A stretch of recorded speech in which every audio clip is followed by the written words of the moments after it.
A paz de nosso Senhor e Salvador Jesus Cristo, com esse som bonito, esse louvor maravilhoso, nós estamos então iniciando mais um estudo bíblico, como nós fazemos todas as quarta-feiras, com a permissão do nosso Deus, né?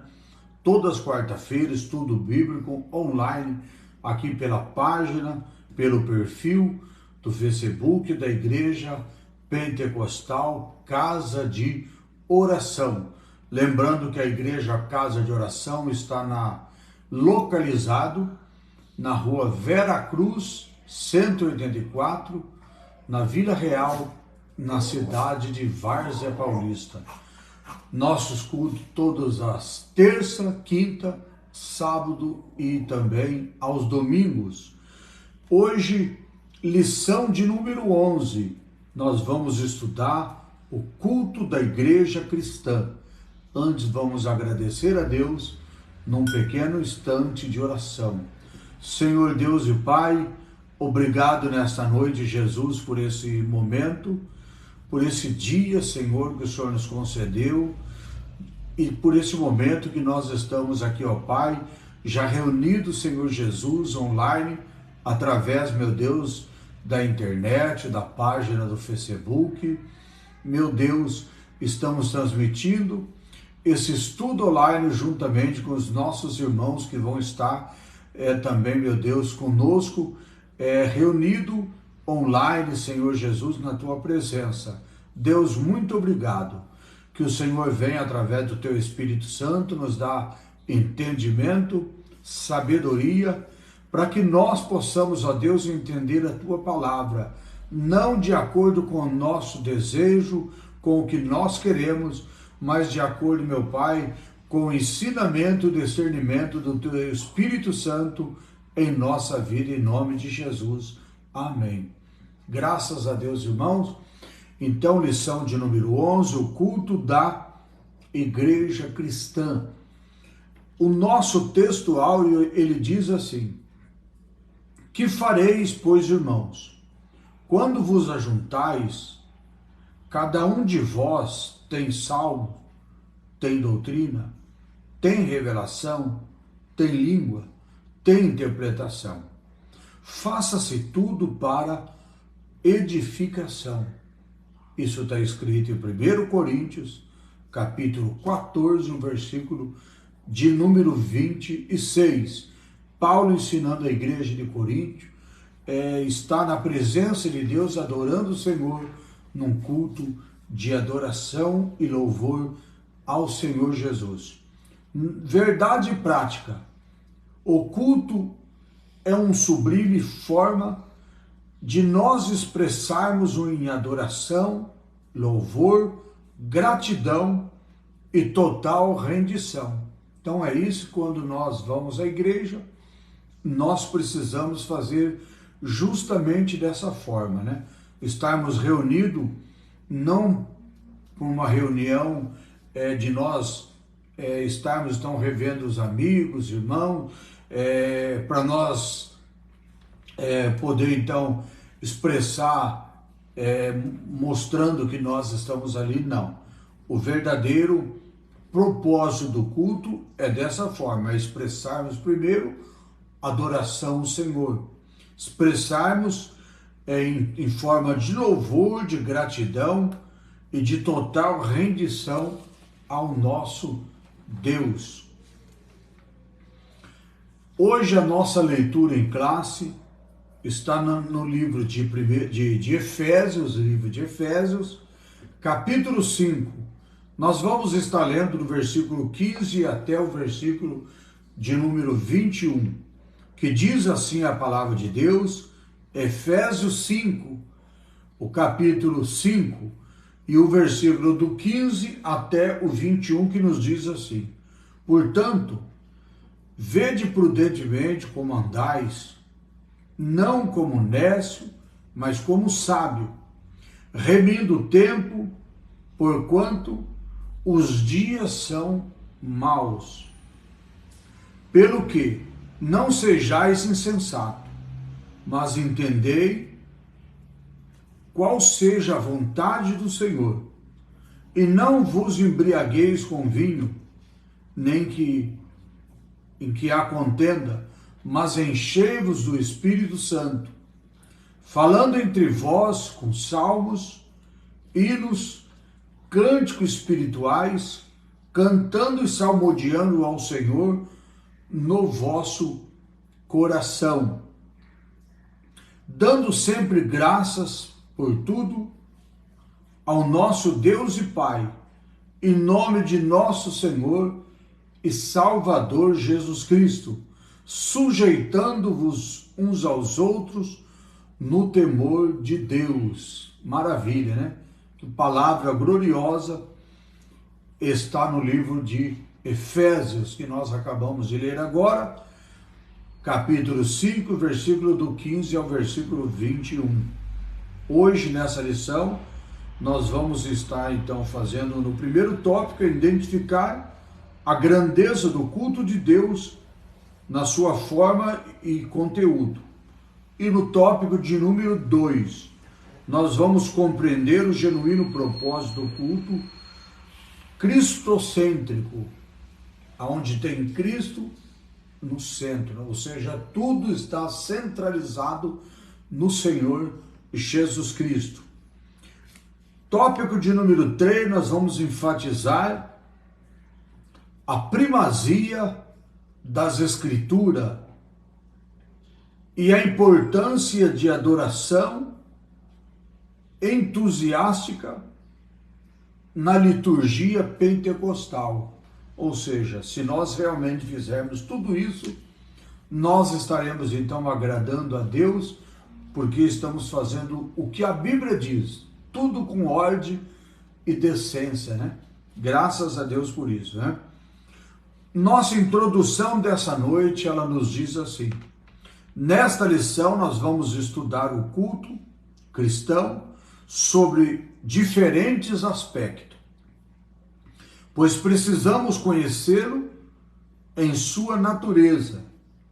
E aqui veremos que o culto é santo e por isso deve ser solene. Que coisa linda, né? O culto é santo e ele deve ser solene. O que é solene? Solene, a palavra solene na Bíblia é usada para descrever algo que é sério, sagrado e também reverente. Então é por isso que o culto a Deus tem que ser dessa forma.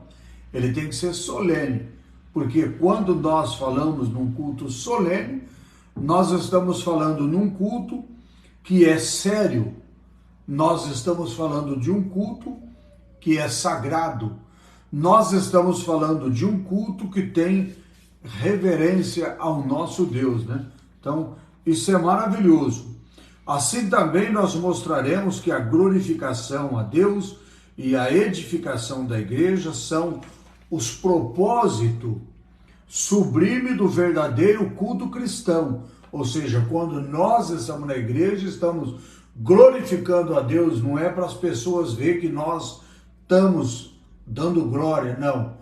Quando nós abrimos a nossa boca e glorificamos o Senhor, nós estamos então glorificando, exaltando o Senhor nosso Deus.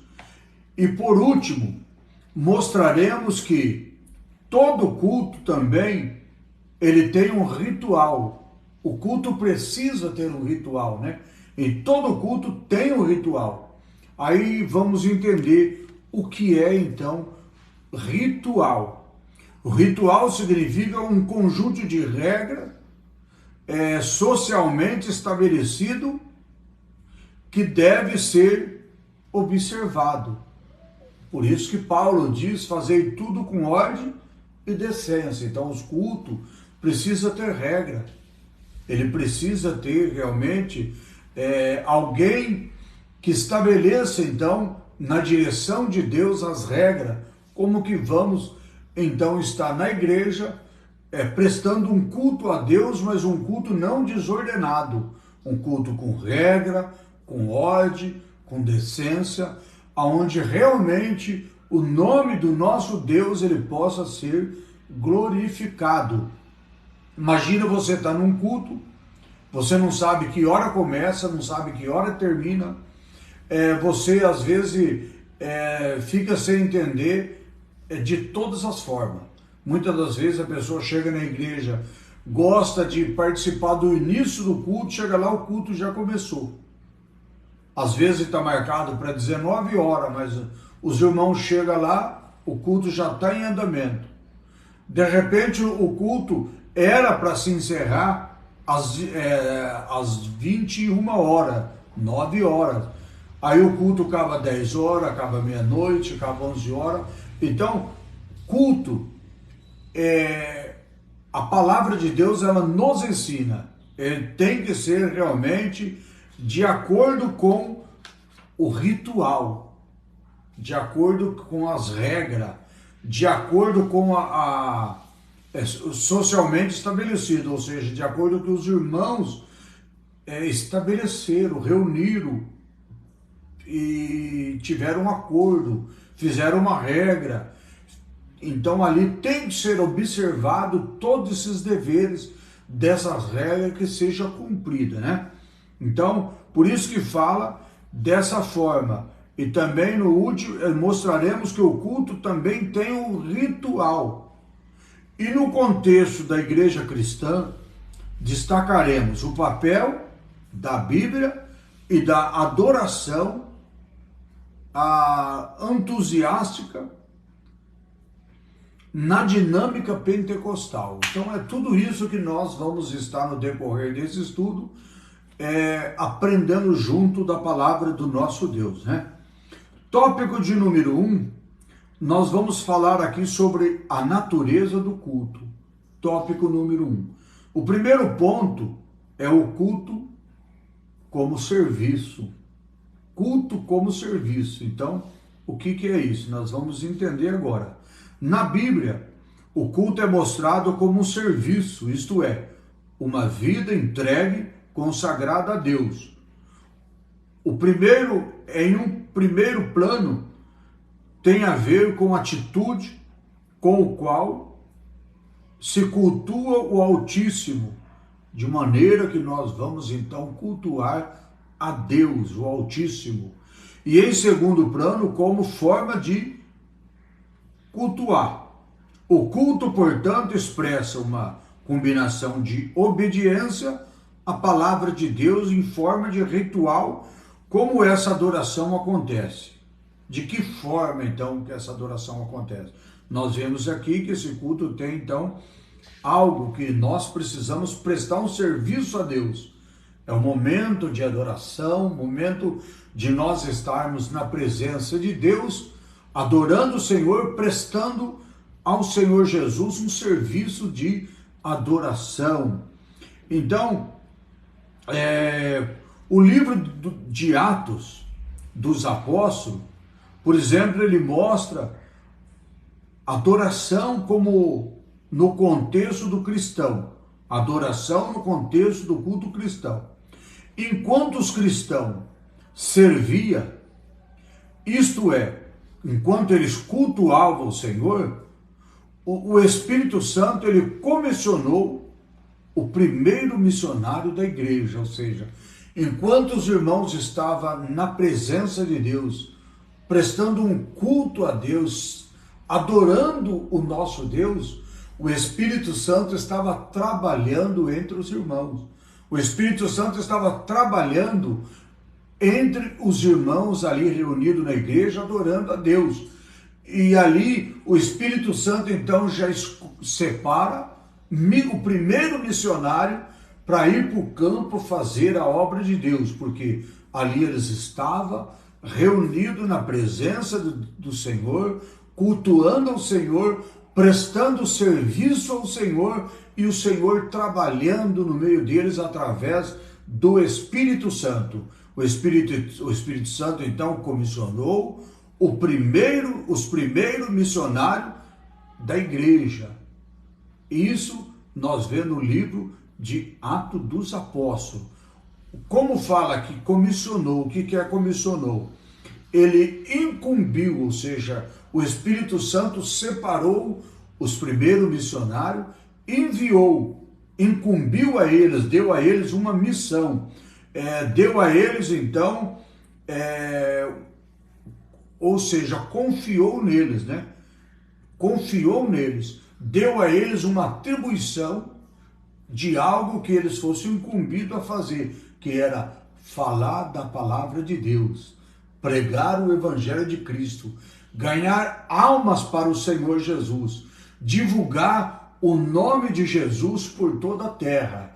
Então, é maravilhoso quando a pessoa ela está na direção de Deus, ela está deixando Deus usar ela, e ela então começa a partir daí ser agora guiada pelo Espírito Santo, enviada pelo Espírito Santo para fazer a obra missionária, né? Nós precisamos então aprender muito da palavra de Deus, do trabalhar do Senhor Jesus, através realmente da palavra de Deus, a nossa única regra de fé. Então, nós temos em nossas mãos a palavra de Deus, nossa regra de fé, que mostra para a gente, mostra para nós, a maneira correta de nós então estarmos na igreja, cultuando a Deus. O que nós não podemos ficar na igreja idolatrando os irmãos, idolatrando a placa da igreja, idolatrando pessoas, idolatrando o pastor, idolatrando... Não. O que nós precisamos é estar na igreja a serviço do Senhor, estar na igreja adorando a Deus. O pastor, ele está sujeito a erros, as pessoas da igreja estão sujeitas a erro, todo ser humano está sujeito a cometer erros, porque a igreja ela é formada por pessoas, todas as pessoas estão sujeitas ao erro, mas nós precisamos estar na igreja adorando o Senhor, olhando somente para Jesus, autor e consumador da nossa fé, como nos mostra a própria palavra de Deus. Então, por isso, nós não podemos idolatrar pessoas. Precisamos estar na igreja, prestando culto, prestando um serviço somente a o nosso Deus. Então, falamos do culto como serviço. Agora, no ponto de número 2, nós vamos falar do culto que deve ser solene. Culto deve ser solene. Diz aqui assim, olha, por solene, nós referimos ao que traz respeito e a majestade e majestoso. Isso significa que tanto o conteúdo como a maneira de se cultuar são importantes.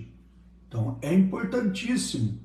Muitas das vezes as pessoas se tornam religiosos e não prestam atenção na palavra de Deus, não dá importância para os ensinamentos da palavra de Deus, se torna apenas um religioso. Isso não vai levar ninguém para o céu. Religião não salva, religião não vai levar ninguém para o céu. A palavra religião, ela significa religar a Deus. Religar a Deus. Mas, infelizmente, o povo troca o sentido da palavra. O povo se torna um religioso e começa a idolatrar a placa da igreja, idolatrar as coisas ali, e deixa de prestar um culto a Deus e ser realmente uma pessoa que adora o nosso Deus. Então, por isso nós precisamos aprender muito. Então, por isso que quando nós falamos da palavra solene, estamos se referindo ao que traz o respeito majestoso. Respeito majestoso. Isso significa que tanto o conteúdo como a maneira de se cultuar a Deus, isso é muito importante, é importantíssimo. Nós, então, aprendemos dessa forma. Por isso, o culto não pode ser destituído de significado, nem realizado de qualquer jeito, ou de qualquer forma, ou de qualquer maneira. Então, nós precisamos entender a palavra de nosso Deus para nós fazer aquilo que está corretamente de acordo com a vontade de Deus e agradando a Deus. Não por acaso, o apóstolo Paulo, ele expõe princípios que regulamentaram o culto da igreja lá de Coríntios, o apóstolo Paulo. Capítulo 12, 1 Coríntios, capítulo 12, versículo 14, aliás, 1 Coríntios, do capítulo 12 ao capítulo 14, você vai encontrar esses ensinamentos da palavra de Deus do apóstolo São Paulo. Isso deixa claro que há uma ordem de ser observada na liturgia cristã, que para isso temos na Bíblia o parâmetro para o bom andamento do culto.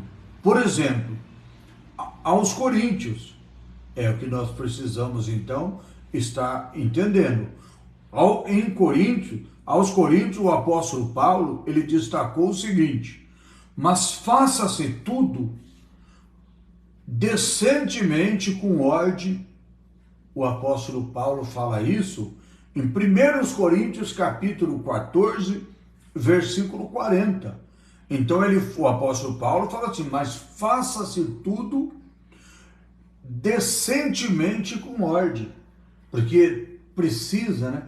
Quem que não gosta das coisas bem organizada, bem determinada? Deus também quer dessa forma. Deus quer o melhor, né? Nós precisamos então fazer a Deus o melhor, não fazer de qualquer forma, de qualquer maneira, né?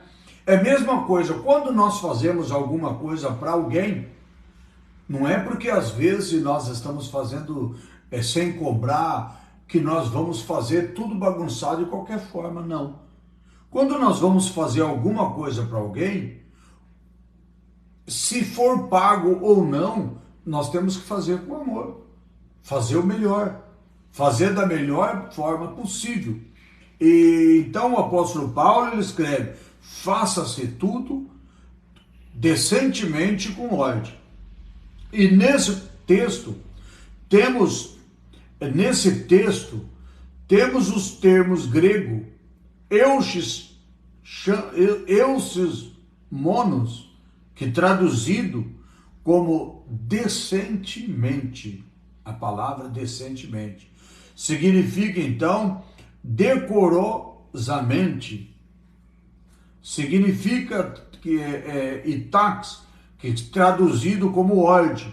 Isso nos leva a compreender, portanto, que, de acordo com a Bíblia, que o culto precisa ter decoro, decência, ordem.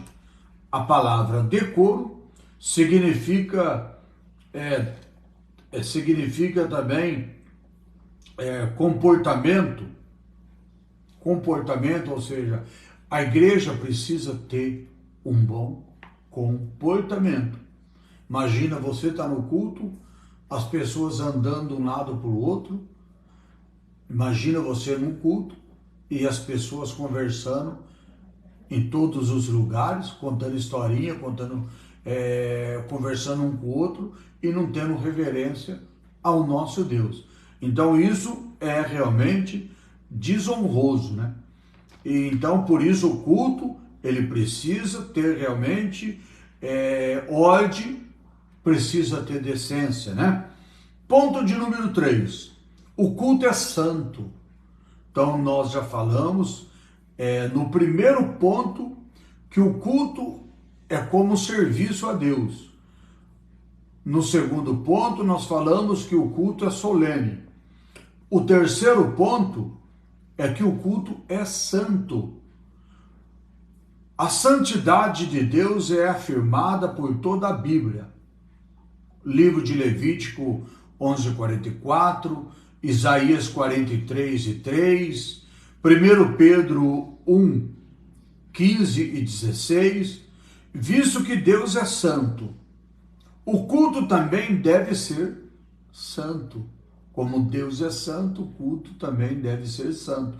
Então, como você vai prestar um culto a Deus, você tem que prestar um culto santo ao nosso Deus, porque Deus é santo. O culto também deve ser santo e dessa forma, nada que fosse profano deveria fazer parte do culto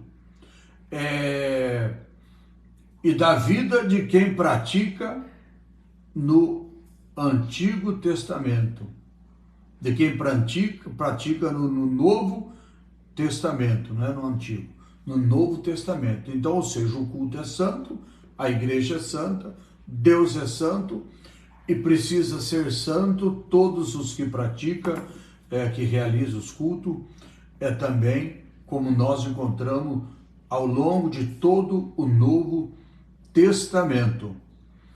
Ezequiel, capítulo 44, versículo 9, Amós, o Antigo Testamento vai falar sobre isso. Em Ezequiel 44 e 9, livro de Amós 5 e 21 ao 27, Isaías 1 e 13. Assim o limite entre o santo e o profano deveria ser mantido bem distante, né? Distante. O santo e o profano. Profano, quem é profano? Profano é aqueles que não professam a fé, aqueles que fazem aquilo que não é agradável a Deus, aquele que não faz a vontade do nosso Deus. Então, tudo que a pessoa não faz em consagração a Deus, ele está então deixando de fazer aquilo que é santo. Profano, que não pertence ao âmbito sagrado. Ou seja, então, as coisas que não pertencem àquilo que é sagrado não deveria fazer parte do culto. Então a igreja não pode aceitar algo que não é santo, algo que é profano, para estar fazendo parte do culto que precisa ser santo ao nosso Deus. Nós precisamos prestar um culto a Deus, mas um culto santo. Então nada daquilo que é profano não pode fazer parte de um culto santo. O que faz parte do culto santo é tudo aquilo que é sagrado, tudo aquilo que é agradável a Deus, que pertence ao nosso Deus. Então, assim, o limite entre o santo e o profano deveria ser mantido bem distante, né? Longe, como nos ensina a palavra de Deus. Por outro lado, o Novo Testamento, ele também põe no destaque o viver cristão na esfera do culto. Então, no Novo, falamos do Velho Testamento, agora no Novo Testamento, nós falamos então agora que, por outro lado, no Novo Testamento, ou seja, da mesma forma, no Novo Testamento, também põe o destaque do viver cristão na esfera do culto. Isto é, de uma vida a serviço a Deus, que o cristão precisa ter uma vida de serviço a Deus, como nos mostra a Bíblia Sagrada. Romanos capítulo 15, versículo 4. A igreja é o espaço sacro, ou seja, um espaço sagrado, onde o culto acontece, onde o culto é ministrado, onde o culto é realizado na igreja, um lugar sacro, um lugar consagrado ao nosso Deus. Então, ali o culto deve acontecer na igreja. E assim como no Antigo Testamento, o culto cristão também não deve ser profanado. Então, nem lá no Antigo Testamento, como no Novo Testamento, não pode aceitar as coisas profanas naquilo que é sagrado, que é o culto ao Senhor Jesus. Quando nós estamos então no culto, nós estamos a serviço do nosso Deus. E o nosso Deus é santo, o culto é santo, então tudo que faz parte do culto tem que ser algo também santo, consagrado, separado ao Senhor, e não aceitar as coisas profanas naquilo que é sagrado, aquilo que é consagrado ao Senhor. E neste caso, tanto a conduta como o modo de viver são levados em conta na esfera do culto. Ou seja, aqui está falando a maneira que as pessoas que estão na administração do culto, elas precisam também estar em reverência a Deus, buscando a Deus e não aceitando nada que é profano também na sua vida, né? Agora nós vamos para o tópico de número 2. Tópico de número 2, o propósito do culto. No tópico de número 1, nós falamos a natureza do culto. Agora, no tópico de número 2, nós vamos falar sobre o propósito do culto. O primeiro ponto, nós vamos falar sobre glorificar a Deus. O culto é uma celebração que se faz a Deus. Celebramos a grandeza de Deus em seus poderosos feitos. Então, o culto, ele o propósito do culto primeiro ponto é glorificar a Deus. Então o culto é uma celebração que se faz a Deus. Nós precisamos tomar muito cuidado, porque quando nós estamos na igreja, não temos que fazer nada para nós, para o nosso agrado. O culto, ele tem que ser a Deus. Então tem que fazer a Deus, tem que fazer em celebração para o nosso Deus. Então não podemos fazer o que nós queremos, o que nós desejamos, o que nós achamos que deveria ser, não. O culto tem que ser celebrado em forma de glorificação ao nosso Deus. Assim, o culto é uma celebração pelo que Deus é e pelo que Deus faz. Pelo que Deus é, o que nós podemos saber? Imaginar tudo que Deus tem feito, está fazendo, vai fazer em nossa vida, é motivo de nós então glorificar a Deus. Tudo que Deus já fez na nossa vida é motivo de nós glorificar a Deus. E pelo que Deus é, precisamos glorificar a Deus. Deus, ele é o nosso Deus, é o Criador do céu e da terra, Criador de todas as coisas. Sem Deus nada somos nesse mundo. Sem Deus nada pode acontecer. Nós então somos dependentes de Deus. Nós precisamos de Deus, nós dependemos 24 horas de Deus. Se não fosse Deus, nós não estaríamos aqui. Se não fosse Deus que estivesse no controle de tudo, que seria de nós? Então, nós vamos fazer então isso. Assim, o culto é uma celebração pelo que Deus é e pelo que Deus faz. Tudo ele faz por nós, né? Então, celebramos um culto a Deus pelo que ele é e por tudo o que Deus faz. Nesse aspecto, o culto é sempre cristocêntrico. Nunca autocêntrico. O que é isso? O culto, ele tem que ter sempre Cristo no centro de todas as coisas. O culto não pode ser centralizado em pessoas, centralizado em ser humano. O culto não pode ser centralizado no pastor da igreja, não pode estar centralizado em alguém, não. O culto tem que estar centralizado ao nosso Deus. Então, quando nós falamos de cristocêntrico, nós estamos falando de nós colocar Deus, colocar Jesus Cristo no centro de todas as coisas, colocar Jesus em primeiro lugar. Então, quando nós estamos no culto, o culto tem que ser colocado Jesus em primeiro lugar. O objetivo do culto é Senhor Jesus Cristo. Adoração a Ele, louvor a Ele, glorificação a Ele. Toda honra e toda glória é para Ele.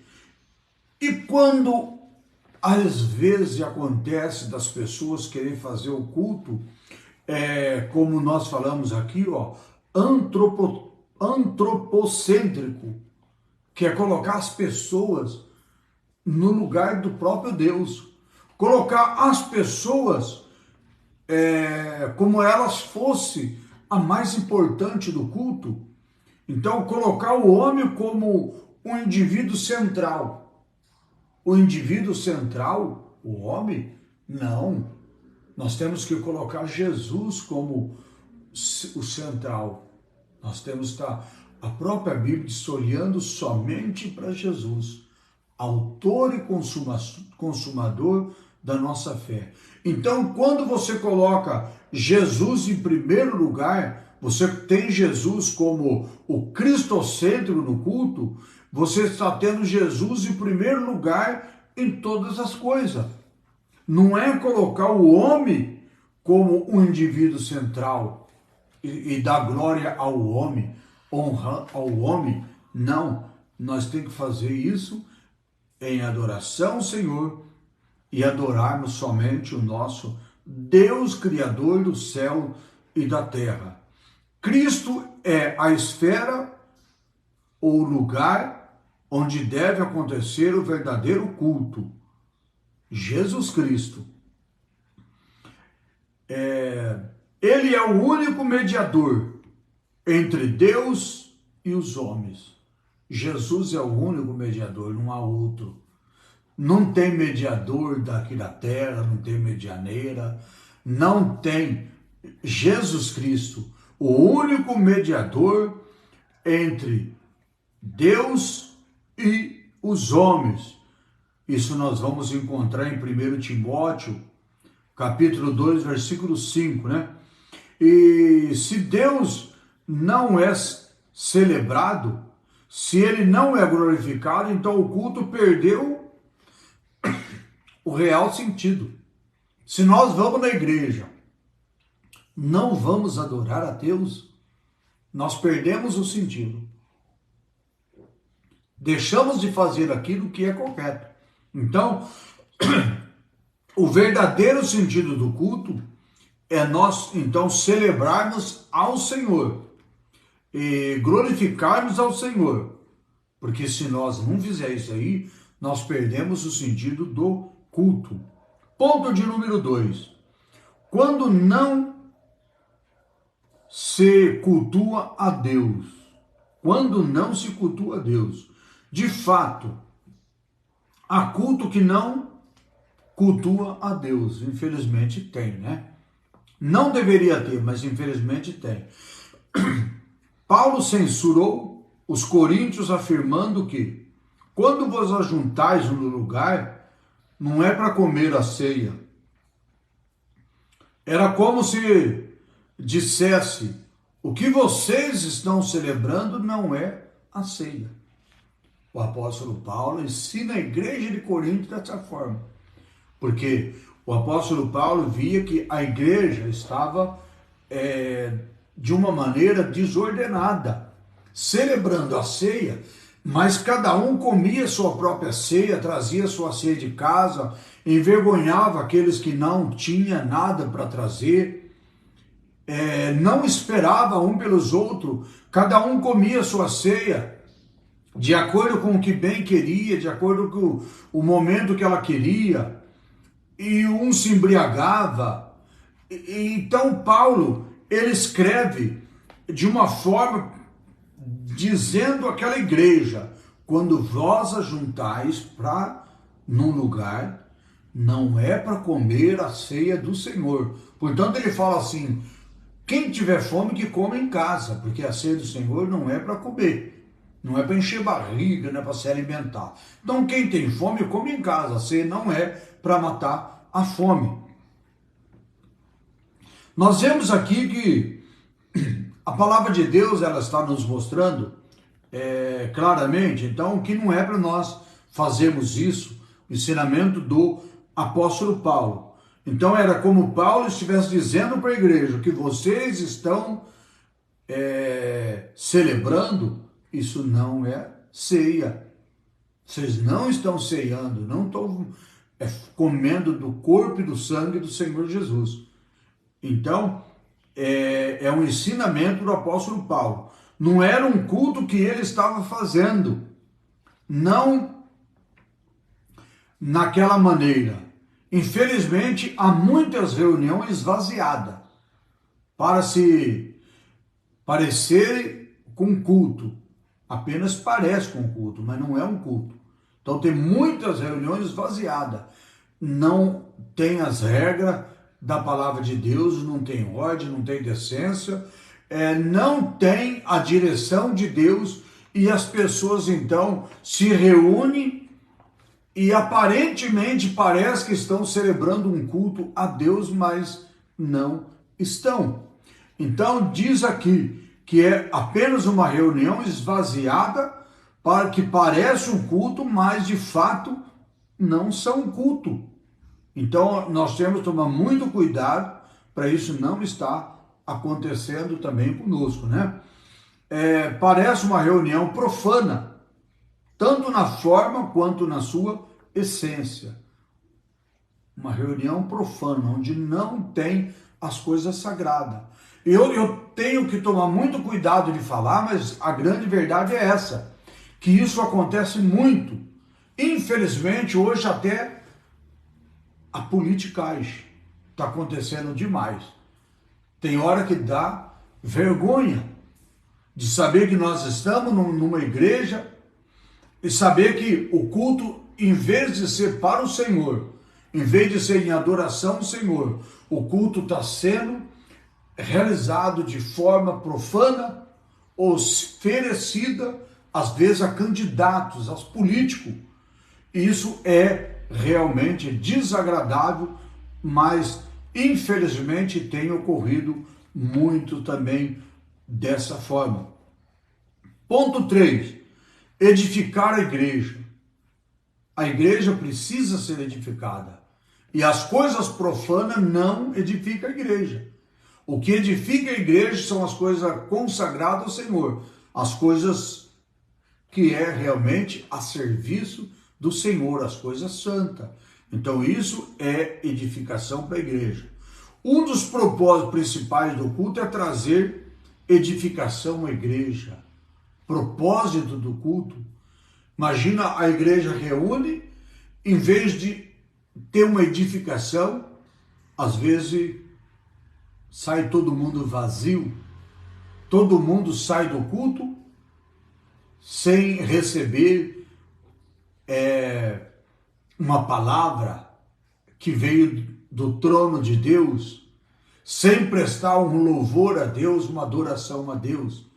Então isso é realmente desagradável. Então um dos propósitos do culto, principal do culto, é trazer edificação para a igreja.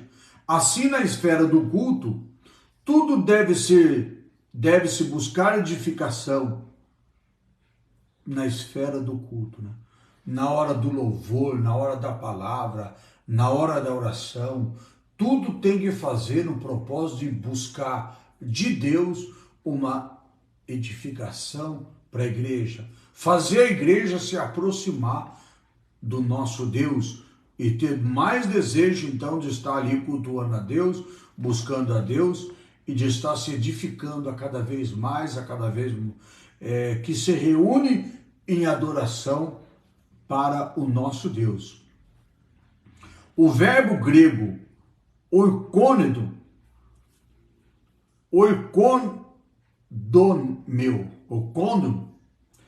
é traduzido como edificar. Ocorre 40 vezes no Novo Testamento, enquanto o substantivo de oikodome, traduzido como edificação, ocorre 18 vezes.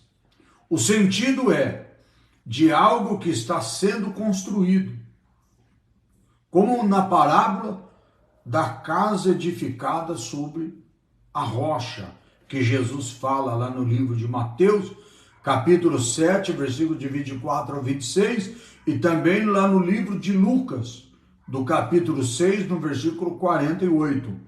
Ele é usado muitas vezes nesse texto, e no contexto do culto, o fato mais claro de que um dos propósitos do culto é trazer edificação para a igreja está revelado no capítulo 14 de 1 Coríntios.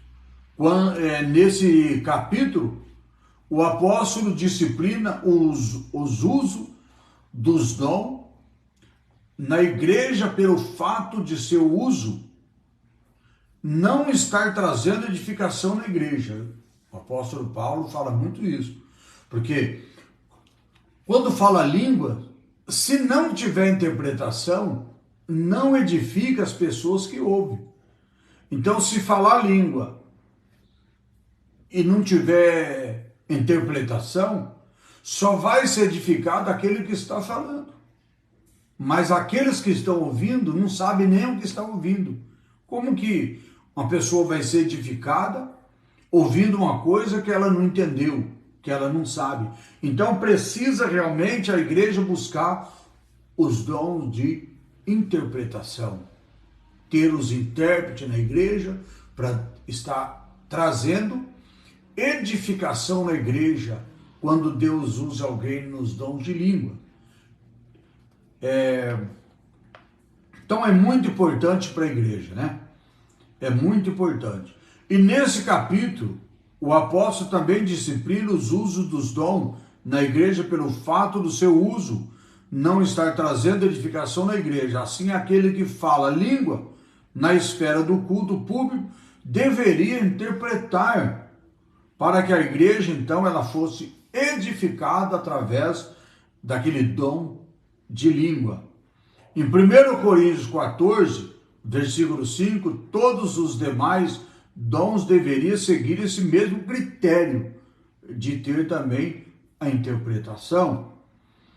Da mesma forma, os dons ministeriais, como está escrito em 1 Coríntios 14, 12, Efésios 4, 11, deveria contribuir também para a edificação do corpo de Cristo, como está em Efésios 4 e 12, né?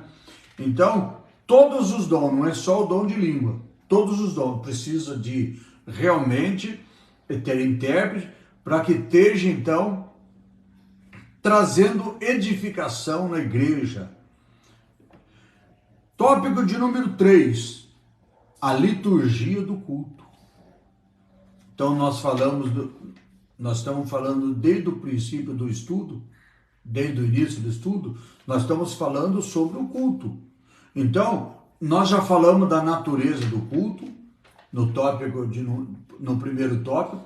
No segundo tópico, nós falamos do propósito do culto. Agora, no terceiro tópico, nós vamos falar da liturgia do culto, que é muito importante também nós entender a liturgia. Então, quando nós falamos de liturgia, nós estamos falando da forma do culto ser realizado.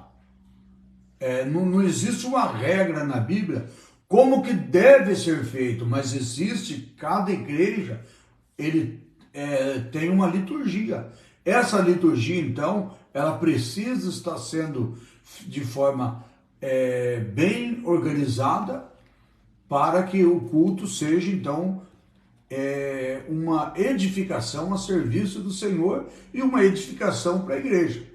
O culto tem que ser a serviço do Senhor, mas trazendo edificação também para a igreja. Então, a liturgia do culto é a exposição da Bíblia. Primeira coisa, nós temos a Bíblia como a nossa regra de fé. Por isso que nós vamos falar do primeiro ponto, a exposição da Bíblia. Então, o movimento pentecostal, ele tem firmado no seu compromisso com a autoridade da Bíblia para governar a crença, toda a crença e experiência e prática.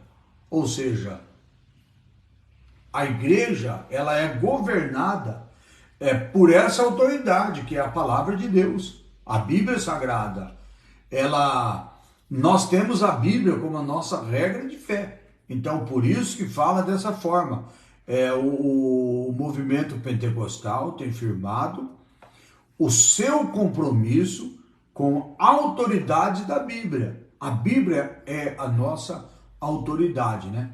Então, nós precisamos que a Bíblia, ela seja, então, ela deve governar toda a crença. Os pentecostais vivem, dessa forma os pentecostais viram a necessidade de julgar o mérito de todo o ensino, manifestações espirituais e conduta à luz da palavra objetiva e revelada de Deus, que é a Bíblia.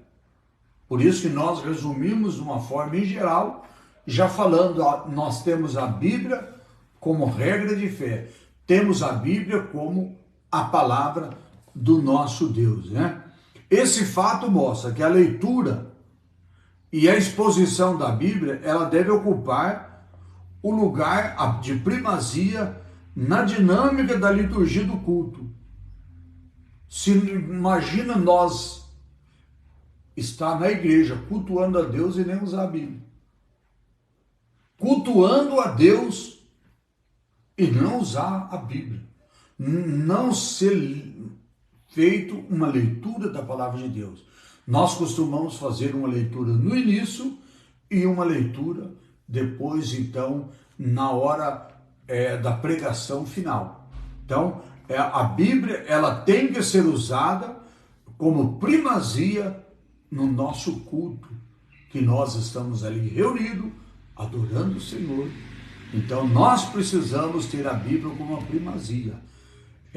Nesse aspecto, o pastor que está à frente de uma igreja é responsável pela liturgia do culto.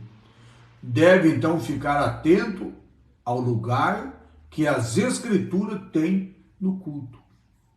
Será que todos os cultos é usado a Bíblia? É pregado um texto? É feito uma leitura da palavra de Deus? Deveria, né? Deveria. Então, o culto precisa ter na liturgia essa dinâmica que é a palavra de Deus, a Bíblia Sagrada. O Senhor Jesus, nosso maior exemplo, ele fez exposição das Escrituras à base do seu ministério. O próprio Jesus usou a palavra de Deus. Ele fez, então, a manifestação da palavra de Deus, da Bíblia Sagrada, também no seu ministério. Isso está escrito em Lucas, capítulo 4, versículo do 16 ao 18. Eu quero ler isso com você. Claro que não dá para nós ler todas as referências bíblicas, porque senão o nosso estudo teria que ser muito prolongado. Então, em vez de nós fazer o culto com o estudo com uma hora e pouquinho, nós teríamos que fazer um estudo de duas horas e assim por diante, né? Mas nós vamos ler aqui, ó, livro de Lucas. Vamos lá. Livro de Lucas, o capítulo 4. Vamos ver o que o próprio Jesus fez o uso da palavra de Deus. O versículo 16 ao versículo 18, Jesus fala assim: chegando a Nazaré, onde foram criados, entrou na sinagoga no dia de sábado, segundo o costume, e levantou para ler. Foi-lhe entregue o livro do profeta Isaías. Abrindo, achou o lugar que estava escrito: o Espírito do Senhor está sobre mim, porquanto me ungiu para anunciar boas novas, pregar aos pobres, enviou-me para proclamar libertação aos cativos, restauração das vistas do cego, para pôr em liberdade os oprimidos. Então o próprio Senhor Jesus se colocou de pé e leu a palavra do Senhor nosso Deus no livro do profeta Isaías. Então o nosso culto precisa sim, na liturgia, ter a primazia também da palavra do Senhor. Escrevendo sobre a liturgia do culto na igreja de Corinto, o apóstolo Paulo, ele pôs a doutrina, instrução. Então, quando o apóstolo Paulo pôs lá, ele fala sobre doutrina e fala também sobre instrução, como uma das necessidades da igreja. Então, encontramos nesse mesmo apóstolo, juntamente com seus companheiros Barnabé, expondo ensinamento da palavra de Deus. Então o apóstolo Paulo, juntamente com o seu companheiro de ministério, Barnabé, expondo e ensinando também a palavra do nosso Deus. E da mesma forma, o apóstolo Paulo ficou em Coríntios durante muito tempo, expondo o quê? As Escrituras, como está escrito em Atos dos Apóstolos, capítulo 18, versículo 11. Ponto 2. Adoração entusiástica. Adoração entusiástica. Adoração aparece em primeiro lugar na liturgia, sugerida pelo apóstolo Paulo à igreja de Coríntio, quando ele fala em 1 Coríntios 14, versículo 26. Vamos ver que Paulo fala em 1 Coríntios, capítulo 14, versículo 26. O apóstolo Paulo diz assim: que fazer, pois, irmãos? Quando vos congregais, cada um de vós tem salmo, tem doutrina, tem revelação, tem língua, tem interpretação, mas faça-se tudo com ordem e decência.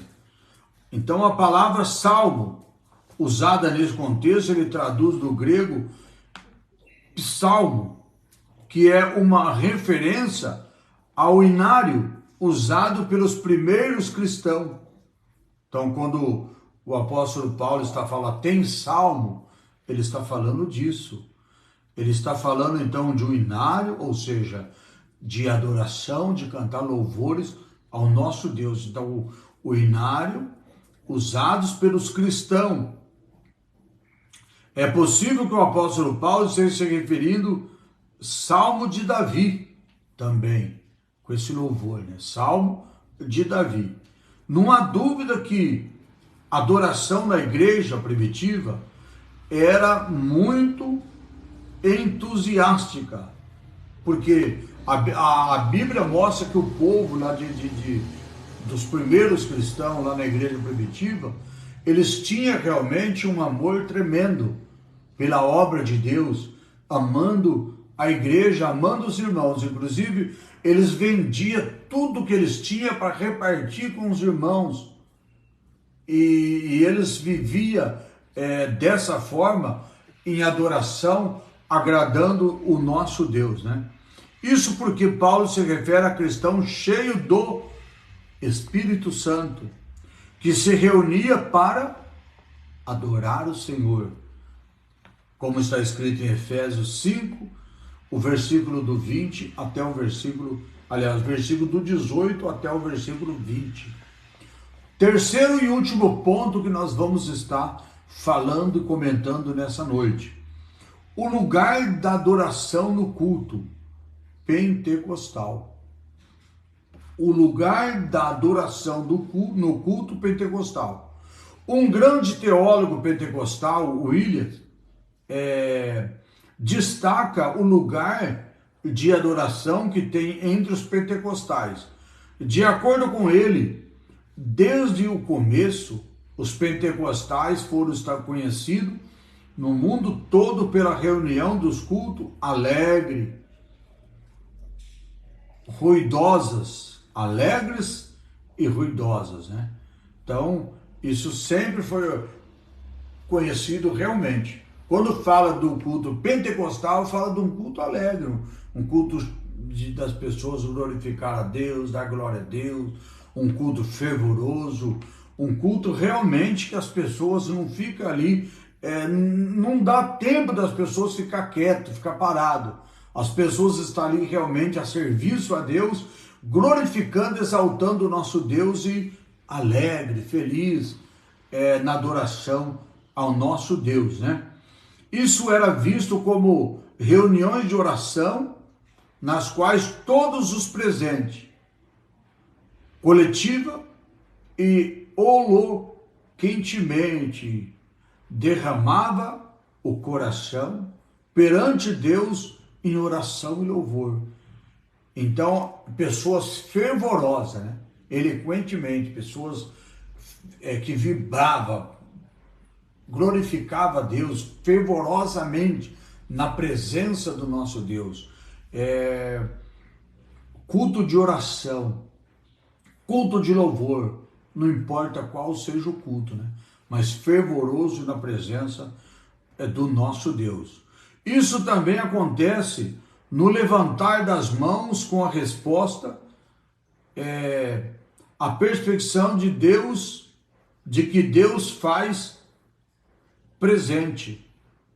Às vezes as pessoas estão na igreja e às vezes parece que nem sente a presença de Deus, não acredita na presença de Deus, essa é a grande verdade. Mas quando as pessoas estão na igreja buscando a Deus fervoroso, as pessoas estão sentindo a comunhão com Deus, sentindo que Deus está ali com eles, que Deus está realmente presente.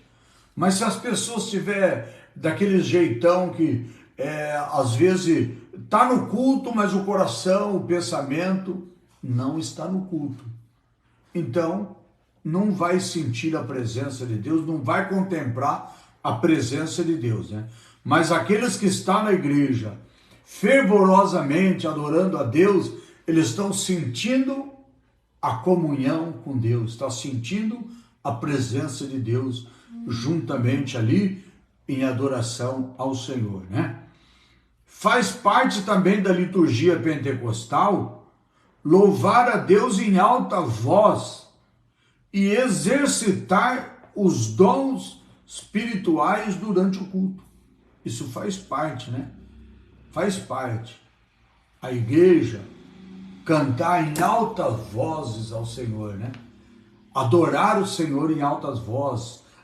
Então, ali, exercitar os dons, ou seja, buscar os dons, deixar Deus usar as pessoas nos dons espirituais, os dons que Deus concedeu à igreja. Os dons não é da pessoa, os dons pertencem a Deus, mas Deus usa as pessoas na igreja com diversidade de dons. Esses dons que pertencem a Deus, e Deus usa as pessoas.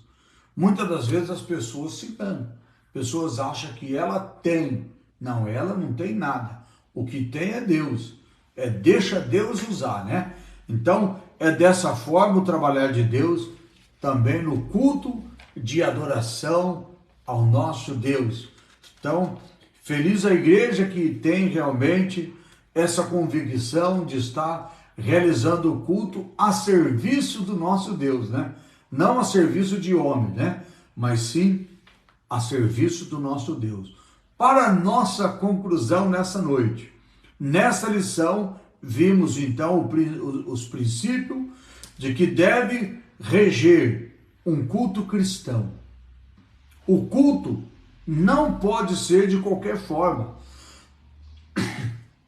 Ele tem os princípios, as normas para ser seguida, né? Para seguir. Como Deus é santo, como Deus é um Deus de ordem, então o culto também tem que ser, prestar a Ele também, e tem que ser também ordenado, com bastante ordem, né? Contudo, ordenado não significa frio e sem vida. O culto deve ser um culto em movimento de celebração, alegria,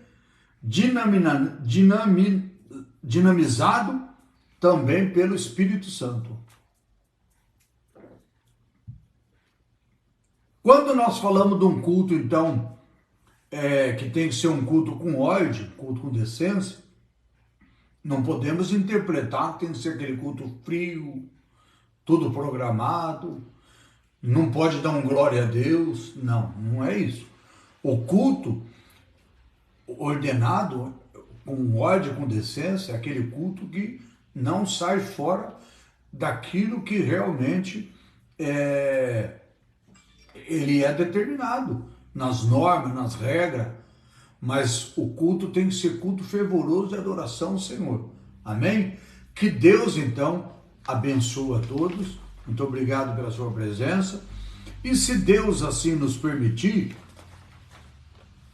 na próxima lição, quarta-feira, a lição de número 12, nós vamos falar sobre o papel da pregação no culto. Então falamos hoje, como nós acabamos de falar aqui, desse culto, desse estudo, que é o culto da igreja cristã. Então, na próxima quarta-feira, o papel da pregação no culto. Vamos continuar falando de culto. Então, que Deus abençoe a todos. Quarta-feira, se Deus assim nos permitir, nesse mesmo horário, por esse mesmo perfil da Igreja Casa de Oração. Amém? Que Deus abençoe a todos. Compartilha, curte, comenta, em nome de Jesus. Amém? Senhor Deus e Pai, obrigado por esse momento, por esse estudo. Obrigado, meu Deus, por cada pessoa que estão, meu Deus, presente. Aqueles, meu Deus, que já entraram, saíram. Mas, meu Deus, pedimos também a tua bênção e favor, Pai, de todas as pessoas que vão estar vendo esse estudo, através, meu Deus, das redes sociais, YouTube, o WhatsApp, o Facebook, e assim, ó Deus, nós te pedimos, te agradecemos nessa noite, em nome de Jesus. Amém. Que o grande amor de Deus, a graça, a comunhão do Espírito Santo esteja com todos vós, todos digam amém. Muito obrigado pela tua participação. Até quarta-feira, se Deus assim nos permitir. Fique todos, então, na paz de nosso Senhor, Salvador, Jesus Cristo.